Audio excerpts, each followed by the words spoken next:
Alrighty folks, number 2. This prairie established here contains warm season grasses, big blue streams, Indian grass, and switchgrass. There is... Big blue stem, isn't it? Big blue stem, yeah. Oh. Prairie grasses are particularly beautiful in the late summer. And they can tower up to 6 feet tall. And they do mow and burn this area to keep it good. So really pretty. We're gonna definitely have to come back here in the spring as well as the late summer just to kind of see what it looks like. So I really like this.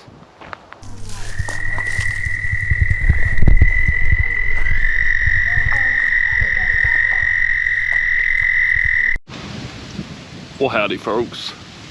Shawn here from hikingwithshawn.com. And today we are at Green Earth's Chautauqua Bottoms, Freeman Street entrance here in Carbondale. I hope I said that right. And we're gonna hike this and check it out. All right. Chautauqua Bottoms Nature Preserve, Freeman Street. No horses, no dirt bikes hiking.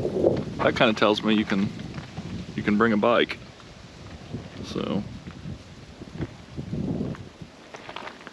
but it says foot traffic only, so maybe not. I don't know. But there you go. This is the more popular one in Carbondale. I've heard its name more than any of them. So it is hunting season, so we're trying to avoid the hunters, let them shoot deer and each other and all that good stuff. So this one's number 2. I'm not gonna get all of these, so it's definitely something for you to come out here and check out. But this is number 3, and it's a fairly mature floodplain forest. So it said the woodland wildflowers are understory species such as stinging nettle and poison ivy. Stinging nettle, that must be fun. Alrighty folks, Green Earth Prairie Restoration Area. We got a friend here. He was waiting for us to make sure we were following. Alright, number 1 is a wetlands. So it's pretty cool. In 1991, Green Earth acquired 10 acres of this floodplain that was previously used as a horse pasture. So that's a restored wetland. It's pretty cool. All these benches have some sort of in memory of, we've noticed. So, in honor of Patricia Justice and her 26 years of service to Green Earth. So there's several parking areas for this area. Oh yeah, cool little sign there. Black cypress. Bald. Oh, bald cypress. Boy, I'm just not reading stuff right today. Your eyeballs are frozen. Yeah, my eyeballs are frozen. It's too cold. So, bald cypress, but this is kind of cool here. Little stuff decorated up. All right, this is the Chautauqua Road trailhead, and I hope I'm saying that right, but they put all sorts of pumpkins up. Kind of made it festive and really cute over here. So, thought that was really cute. That's nice of them, Bill.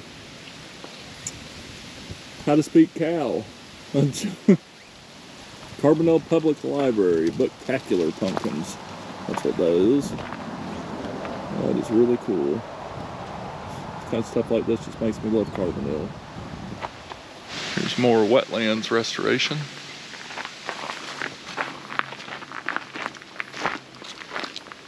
So that's pretty cool. Maybe it'll be a really pretty wetlands at some point. It's a woodpecker. Oh yeah. It's a woodpecker up there. I don't know if you can see him from here. I don't know if it's a downy woodpecker. It's a pretty one though, man. Yes, there it is pecking. Doing some pecking. Beating its head up against a tree. I'm gonna go offer it some ibuprofen. Power line right away. And now we're going across a bridge. Really nice bridge. This is the Crab Orchard Creek, I believe.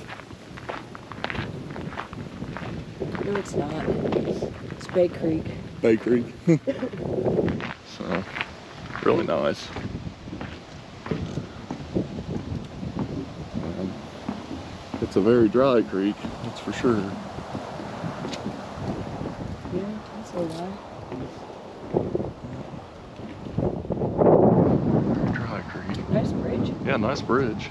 I think E.T. Simons put it in. So.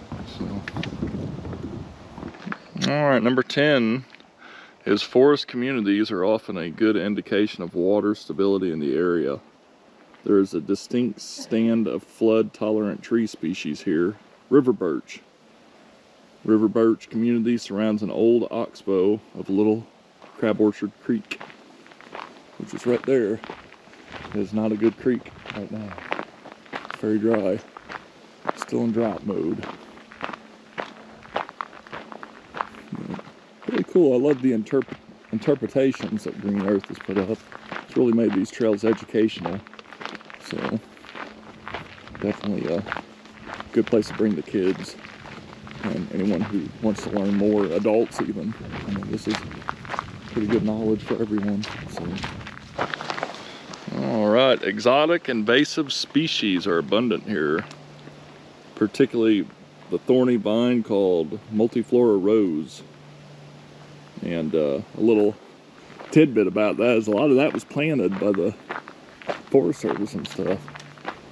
According to a little video I seen they played. Didn't they say that? What? That the Forest Service planted most of that? Like the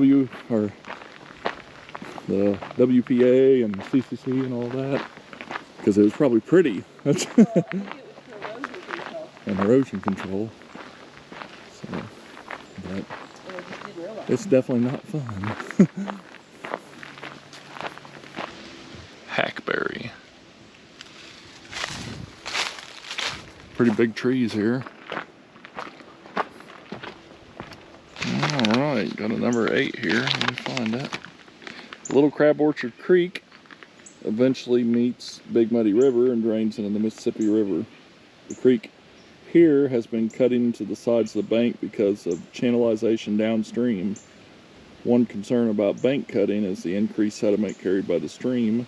Excess sediment reduces in-stream habitat and water quality.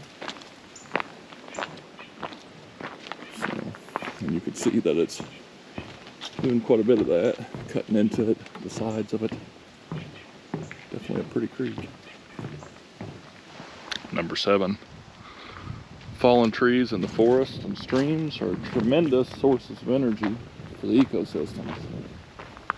Dead trees provide food and nutrients for fungi, worms, and insects. These wood consumers are important sources of food and for other animals. In streams, wood provides structure for some organisms to inhabit, and resource for others to consume. In fact, woody debris and its leaves that it traps can house most aquatic diversity in sandy and silt bottom streams. Alrighty, number 5 is trees are often easiest to identify in the spring and summer when their leaves are present, but many trees are also easy to identify without leaves by looking at their bark, seeds, or fruit, or nuts. For example, sycamore trees have smooth, pale bark that tends to peel off.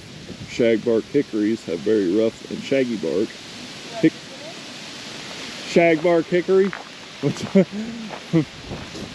Yep, shagbark hickory. We're not going to see any wildflowers today, but definitely something to come back to during the spring. Alrighty, folks. We have just about finished the hike. Truck's up here. a little bit over 2 miles, so that's a really good hike. This is definitely a good one.